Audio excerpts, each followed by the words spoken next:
First, I would like to say how much of a blessing it is to be speaking here for the very first time in front of you all. I just want to thank Pastor Ed for giving me the opportunity to speak. I remember when he first asked me last Sunday, I was like, I think you got the wrong guy. But as the week progressed, I started to get more excited, so excited that I actually changed my topic 3 different times. And I also would like to thank Kenny for all of his encouragement and prayers and beliefs throughout the week.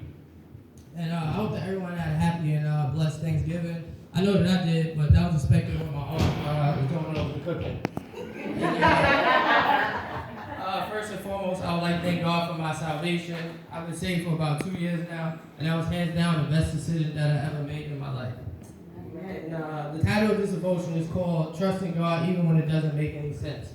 And the reason why I chose this topic is because of the year that I had in 2016. The first half of 2016 was the most blessed year of my life. I got a $5,000 scholarship for school. Amen. I got my class set up exactly the way I wanted it. Graduated with honors, got a 4.0 GPA, made the Dean's List, got a summer job. And that was all thanks to God. But then the second half of 2016, September, was probably worse than I ever could have imagined. Things I was praying for either didn't happen or wasn't happening as fast as it was previously, and God just kept ministering, speaking to me. And one of the things He told me was that 2 things define us: our patience when we have nothing, and our attitude when we have everything. Good stuff. 2 things define us: our patience when we have nothing, and our attitude when we have everything. And that's just the mindset that I have for the rest of 2016.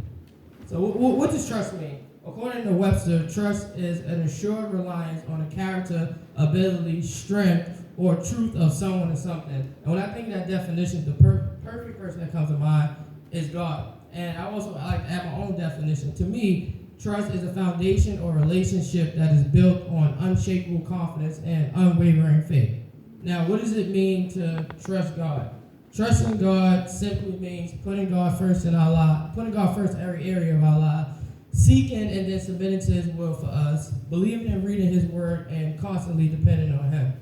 And the verses I think that bring out this is a popular verse, Proverbs 3, verse 5 through 6. And that reads, trust in the Lord with all your heart and lean not on your own understanding. Yeah. Seek His will in all you do, and He will show you which path to take. And for me, the hard part was leaning not on my own understanding, because I think as humans, we're created to just try to figure things out on our own, but we don't have to. That's what God is there for, to figure it out for us and provide for us. And then verse 6, seek His will in all that you do, and He will show you which path to take. And that's something that I also struggle with seeking His will, because sometimes our will for our lives and God's will for our lives is 2 totally different things. But we have to realize that His will is greater for our lives than our will.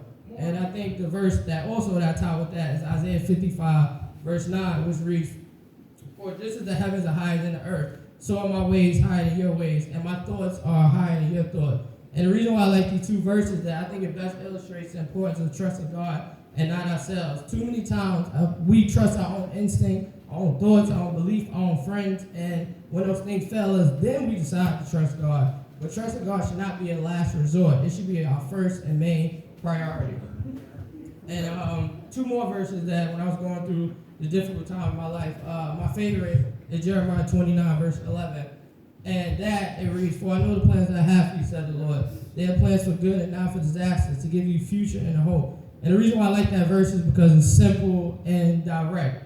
God is telling us that He has plans for us, that they are plans for good and not for disaster, that He has plans for hope in the future. So why should we worry and why should we doubt Him if He has plans for good for us? And the second one is, and we know that God calls everything, Romans 28, and we know that God calls everything to work together for the good of those who love us and are called according to His purpose for them. So if you put those 2 verses side by side, it says that God has plans for good for us, and it also lets us know that God calls everything to work together for us. So why would we not trust Him? Come on. And as a human being, we're constantly searching for truth and people that we can trust. And trust is the most important element in every single one of our relationships. Whether it's a business relationship, a marriage, friendship, etc. Trust is that most important element. And there's no better person that we can trust than God. His word says that He will never leave us nor forsake us. I would just like to close about this. A man was once asked, what did you gain by regularly praying to God? That man replied, nothing. But let me tell you what I lost. I lost anger, ego, greed, depression, insecurity, and fear of death. And what I take from that is that sometimes the answer to our prayers is not always gaining, but sometimes losing, and that's the ultimate gain. And I just pray that after you guys heard the sermon, I just pray that your faith and trust in God continues to grow stronger.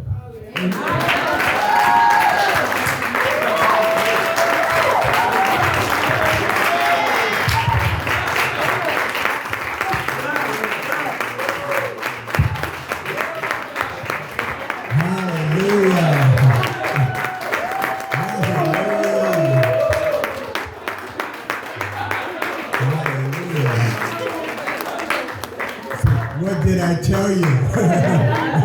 What did I tell you? This young brother is on his way. How many know that?